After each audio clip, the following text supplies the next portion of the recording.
एक साधु वर्षा के जल में प्रेम और मस्ती से भरा चला जा रहा था कि इस साधु की नजर एक मिठाई की दुकान पर पड़ी, जहां एक कढ़ाई में गर्म दूध उबाला जा रहा था। तो मौसम के हिसाब से दूसरी कढ़ाई में गर्मा गर्म जलेबियां तैयार हो रही थी।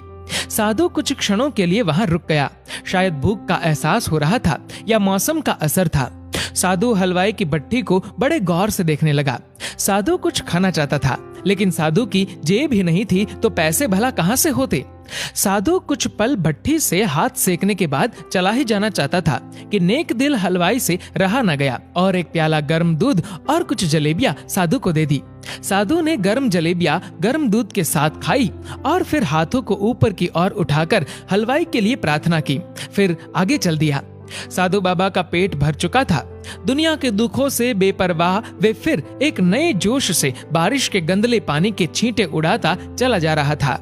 वह इस बात से बेखबर था कि एक नव विवाहित जोड़ा भी वर्षा के जल से बचता बचाता उसके पीछे चला आ रहा है। एक बार इस मस्त साधु ने बारिश के गंदले पानी में जोर से लात मारी। बारिश का पानी उड़ता हुआ सीधा पीछे आने वाली युवती के कपड़ों को भिगो गया। उस औरत के कीमती कपड़े कीचड़ से लथपथ हो गए। उसके पति से ये बात बर्दाश्त नहीं हुई, इसलिए वह आस्तीन चढ़ाकर आगे बढ़ा और साधु को कपड़ों से पकड़कर कहने लगा, अंधा है क्या? तुझे नजर नहीं आता? तेरी हरकत की वजह से मेरी पत्नी के कपड़े कीचड़ से भर गए हैं। साधु हक्का बक्का सा खड़ा था, जबकि इस युवा को साधु का चुप रहना नाखुशगवार गुजर रहा था। महिला ने आगे बढ़कर युवक के हाथों से साधु को छुड़ाना भी चाहा, लेकिन युवक की आंखों से निकलती नफरत की चिंगारी देख वह भी फिर पीछे खिसकने पर मजबूर हो गई। राह चलते राहगीर भी उदासीनता से ये सब दृश्य देख रहे थे, लेकिन युवक के गुस्से को देखकर किसी में इतनी हिम्मत नहीं हुई कि उसे रोक पाए। और आखिर जवानी के नशे में चूर इस युवक ने एक जोरदार थप्पड़ साधु के चेहरे पर जड़ दिया। बूढ़ा मलंग थप्पड़ की ताब ना झेलता हुआ लड़खड़ाता हुआ कीचड़ में जा गिरा। युवक ने जब साधु को नीचे गिरता देखा तो मुस्कुराते हुए वहां से चल दिया। बूढ़े साधु ने आकाश की ओर देखा और उसके होठों से निकला, वाह मेरे भगवान, कभी गर्म दूध जलेबियां और कभी गर्म गर्म थप्पड़, लेकिन जो तू चाहे मुझे भी वही पसंद है। ये कहता हुआ वह एक बार फिर अपने रास्ते पर चल दिया। दूसरी ओर वह युवा जोड़ा अपनी मस्ती को समर्पित अपनी मंजिल की ओर अग्रसर हो गया। थोड़ी ही दूर चलने के बाद वे एक मकान के सामने पहुंचकर रुक गए। वह अपने घर पहुंच गए थे। वे युवक अपनी जेब से चाबी निकालकर अपनी पत्नी से हंसी मजाक करते हुए ऊपर घर की सीढ़ियां चढ़ रहा था। बारिश के कारण सीढ़ियों पर फिसलन हो गई थी। अचानक युवक का पैर फिसल गया और वह सीढ़ियों से नीचे गिरने लगा। महिला बहुत जोर से शोर मचाकर लोगों का ध्यान अपने पति की ओर आकर्षित करने लगी, जिसकी वजह से काफी लोग तुरंत सहायता के लिए युवक की ओर लपके, लेकिन देर हो चुकी थी।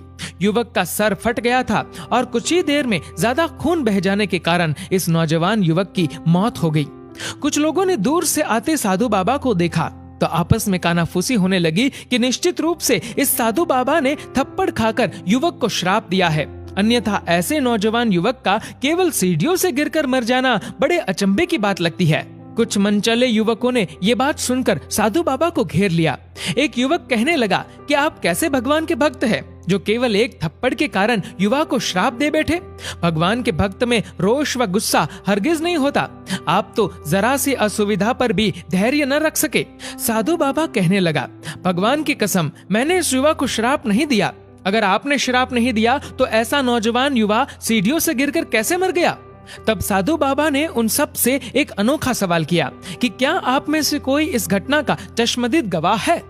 एक युवक ने आगे बढ़कर कहा, हाँ, मैं इस सब घटना का चश्मदीद गवाह हूँ। साधु ने अगला सवाल किया, मेरे कदमों से जो कीचड़ उछला था, क्या उसने युवा के कपड़ों को दागी किया था? युवक बोला, नहीं, लेकिन महिला के कपड़े जरूर खराब हुए थे।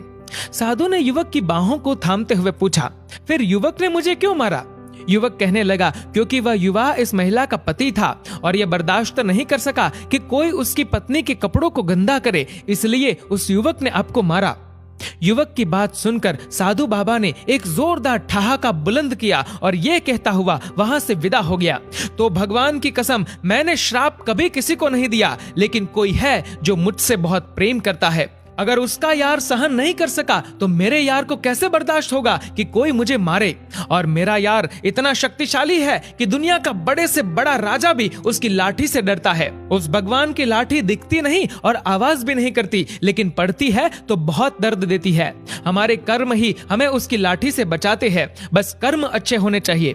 हमारी संपत्ति के उत्तराधिकारी अनेक लोग हो सकते हैं, लेकिन कर्मों के उत्तराधिकारी केवल हम स्वयं ही होते हैं। दोस्तों, इस वीडियो को लेकर आपकी क्या राय है नीचे कमेंट करके जरूर बताएगा। और अगर आपको ये वीडियो अच्छा लगा हो तो इस वीडियो को लाइक करेगा, शेयर करेगा ज्यादा से ज्यादा लोगों तक। और ऐसे ही और भी इंस्पिरेशनल वीडियोस के लिए सब्सक्राइब करें हमारे यूट्यूब चैनल को और फेसबुक पर फॉलो करें हमारे पेज को। धन्यवाद।